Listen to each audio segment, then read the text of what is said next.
Na guys, ayan no, naputol yung ano. Luto na yung mismo namin. Ano ba yan? Malas na yung mga ito. Ayan nga guys, dahil na disgrasya yung ulam namin na niluto na miswa is, ayan, natapon lahat at wala talagang natira. At saka puro bubog na rin yung ano namin. Kaya ang ginawa namin is, kaya yan, naglinis na lang kami ng kalat namin dahil nahulog nga lahat ng ulam na miswa namin. Is ayan, nilinis na lang namin kaya wala talaga tayong magagawa dyan. Pero bago nangyari yan, talagang may disgrasya na, no? So, papalit-palit kami ng ulam. Ang una ko dyan niluto is salmon, pagkatapos niyan is manok. Nagpalit na naman ako ng mino hanggang sa naging miswa. Pero ang nangyari, ang ending, ayan, nahulog. Wala talaga kami at saka ang time na yan, gutom na dahil anong oras na yan dyan, ng time na yan. Actually, ito talaga ang unang menu na lulutuin ko talaga at ito ay ang sinigang na salmon. Bago ako makatulog dyan is naka-ready na talaga lahat ng gagamitin ko dyan, no? So, excited talaga ako magluto niyan dahil nga sinigang na salmon ang lulutuin ko. Lahat ng sangkap is naka-ready na talaga yan dyan. Kumbaga, yung araw na lang at oras na pagluto ang inaantay ko dyan. Noong una, hindi ko talaga napansin na ganito ang salmon nga nabili ko. Talagang maganda at maayos talaga ang kondisyon ng isda, no? So, nang nilinis ko na at saka hihiwain ko, pati yung kanyang, tinanggal ko na yung mga tiyan, is doon ko napansin na sobrang lambot ng salmon.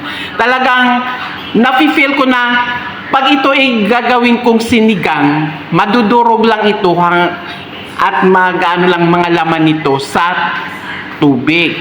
Kaya ang ginawa ko is, inano ko na talaga yan. So, nagpalit ako, sabi ko, wag na lang ito dahil pangit yung ano niya dahil hindi siya fresh, bilasa ang salmon.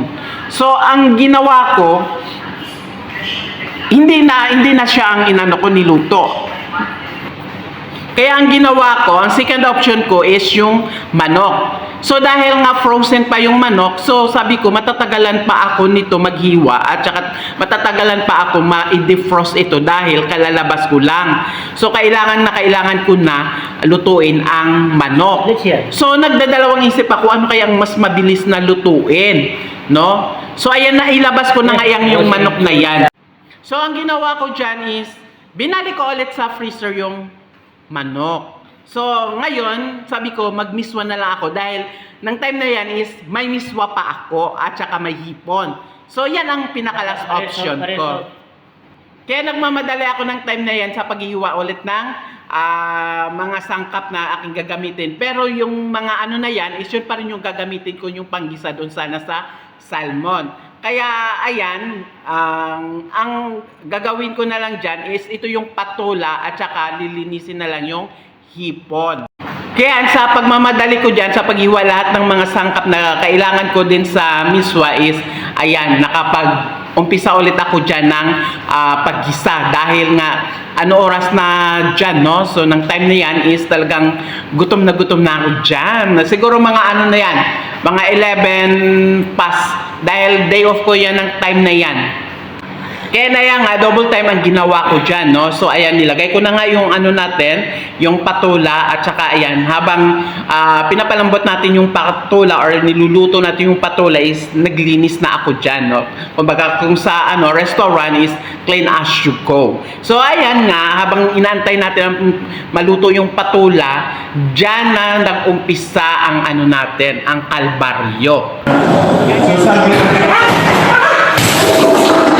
Ang hawakan ng ating lutuan. So ayan, talagang tumalsik talaga pababa yung ano natin, talagang nahulog. At ayan ang hawakan na hawak-hawak ko na yan, yun ang hawakan ng lutuan. So talagang disgrasya talaga ng ano na yan, ng araw na yan o kaya gabi. At ayan nga, nilinis lang namin yung ano, ang kalat na kung saan nahulog yung ulam namin. Kasi talagang may mga bubog kasi nabasag din yung takip ng ng lutuan, at saka syempre lahat diyan is may sabaw, no? So ayan, nilinis na lang namin, kaya sa basura talaga pumunta yung aming ulam na miswa. Ang sarap pa naman yan ng time na yan, grabe. Gutom na gutom pa naman ako ng time na yan dyan. Kaya ang ending, ang ulam namin dyan is sardinas. So, nauwi sa sardinas ang tatlong ulam na niluto ko.